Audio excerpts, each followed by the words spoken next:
Waktu itu ada orang yang ngomong begini sama gue. Anak supir angkot aja mimpinya ketinggian pengen kuliah luar negeri. Sahabat hikmah di balik kisah, sebuah hinaan yang dilontarkan orang lain bisa dijadikan motivasi untuk terus berjuang dan jadi pribadi yang kuat. Dian Nursianti sudah membuktikannya. Akun TikTok Dian Nursianti ini viral karena curhatannya yang dihina oleh tetangga dan teman-temannya. Kemudian berhasil memberikan balasan menohok pada orang yang menghina dengan kuliah di luar negeri. Awalnya, Dian Nursianti tidak pernah memiliki niat untuk kuliah karena faktor ekonomi keluarganya. Rencananya setelah lulus SMK akan lanjut kerja. Namun dirinya mendapat tawaran untuk mendaftar kuliah di Taiwan dari pihak sekolah.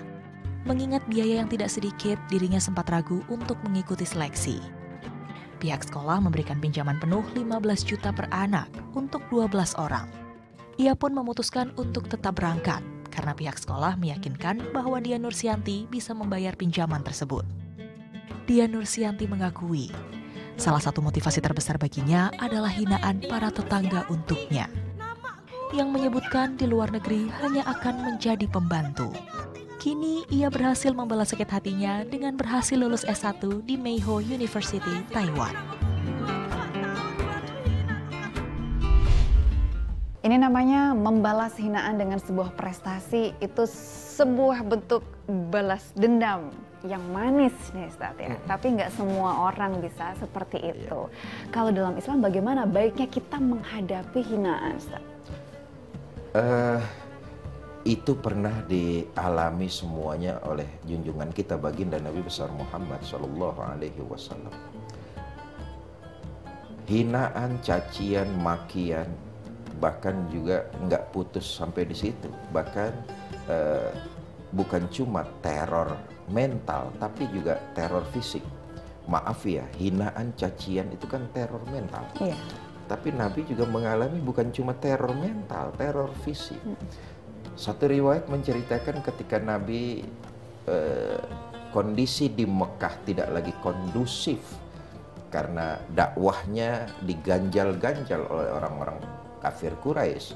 Beliau dakwah ke daerah Taif.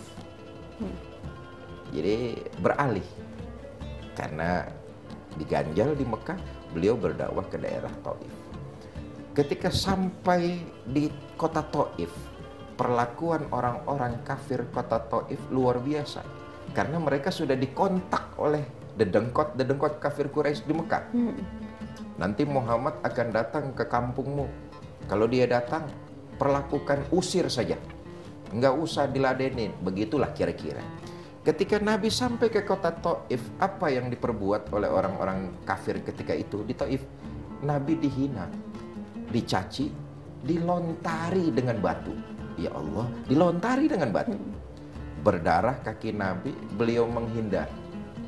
Tidak cuma sekedar menghindar di situ, Nabi munajat. Nabi mendoakan. Kita tahu dalam ajaran agama Islam, ketika orang dihina, ketika orang dicaci, ketika orang dizolimi, mereka berdoa menggetarkan aras. Doanya diijabah oleh Allah. Nabi doa. Tapi Nabi doanya doa kebaikan. Apa doa Nabi? Ini yang terkenal.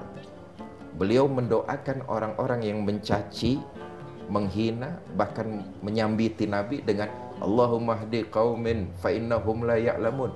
Ya Allah, berikan mereka, orang-orang Taif yang menyambiti dan menghina Nabi, berikan mereka hidayah ya Allah, karena sesungguhnya mereka tidak tahu. Luar biasa. Mendapat perlakuan bully, hinaan, caci maki, tapi mereka semua didoakan oleh baginda Nabi untuk mendapatkan hidayah. Karena mereka berbuat seperti itu, mereka tidak tahu. Tayangan yang tadi kita saksikan, seseorang yang begitu inspiratif, merubah hinaan menjadi sebuah kenyataan yang manis. Dunia sudah berada di genggaman tangannya. Dia rubah hinaan, cacian, makian menjadi sebuah semangat untuk memompa dirinya secara optimal agar menjadi manusia yang sukses. Inilah dasarnya. Watak kita manusia senangnya disanjung, dipuji dan dipuja. Itu watak manusia tuh. Tapi ketahuilah, bulian, hinaan, cacian, makian, kalau kita mau mengambil sisi positifnya, itu semua bisa kita jadikan pupuk. Pupuk itu kan tugasnya menyuburkan tanaman. Seperti tayangan yang kita saksikan.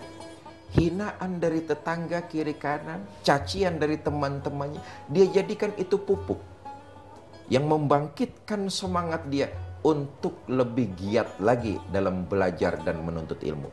Pupuk itu kan menumbuhkan tanaman subur, akarnya menembus ke dalam perut bumi, batangnya besar, dahannya rindang.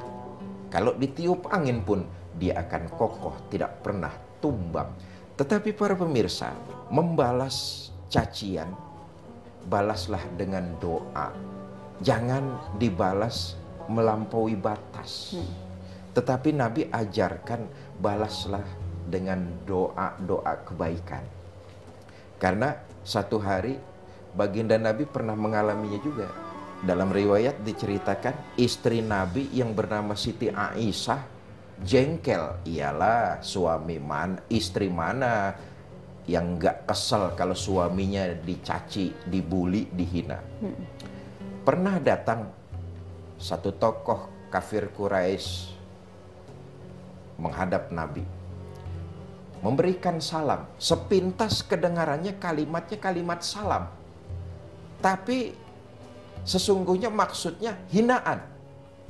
Assalamu alaika ya Muhammad. Seperti salam alaika ya Muhammad. Tapi kalimatnya assam alaika ya Muhammad. Asam, samun itu bahasa Indonesianya sumpah serapah. Artinya tuh sumpah serapah. Celaka kamu Muhammad. Assalamu alaika. Celaka kamu Muhammad. Sumpah serapah. Assalamu alaika ya Muhammad. Nabi jawabin, tapi nggak berlebihan. Nggak berlebihan. Jawabnya cuma sekedarnya saja. Wa alaika. Siti Aisyah, Ummul Mukminin, sebagai seorang istri kesel ada orang mencaci maki suaminya. Pantaslah istri manapun tidak akan senang kalau suaminya dicaci orang lain. Siti Aisyah gregetan ngomong sama suaminya, ya Rasul, Anda dihina, balas dong hinaannya. Sudah, kata baginda Nabi ini. Sudah bagaimana? Loh, kan dia ngucapin assalamu alaika. Saya jawabannya wa alaika. Assalamu alaika. Celaka kamu Muhammad. Nabi jawabin wa alaika, kamu juga. Jadi celaka juga lo, gitu bahasanya. Kalau toh harus membalas, balaslah dengan yang sewajarnya. Jangan melampaui batas. Mohon maaf lah, kadang-kadang membalas hinaan orang kepada kita, kitanya suka melampaui batas. Tetapi yang dianjurkan oleh agama, balaslah dengan doa-doa kebaikan dan jadikan hinaan, cacian, makian pupuk. Menjadi pupuk supaya bisa memperbaiki diri kita agar hari esok lebih baik daripada hari ini. Allah alam. Biasanya juga pupuk itu juga berasal dari hal-hal yang kotor ya. Yang kotor. Seperti komposisinya kotor memang, tapi dia menyuburkan tanaman. Baik. Wah, sahabat hikmah, waktunya kita untuk pamit tidak terasa sudah sekitar setengah jam kita menemani sahabat semua. Jangan pernah lelah untuk terus mengambil banyak pelajaran, baik itu dari peristiwa baik atau peristiwa buruk. Karena percayalah sahabat, selalu ada hikmah di balik kisah. Saya Rahman Ustadz Fikri pamit. Wassalamualaikum warahmatullahi wabarakatuh.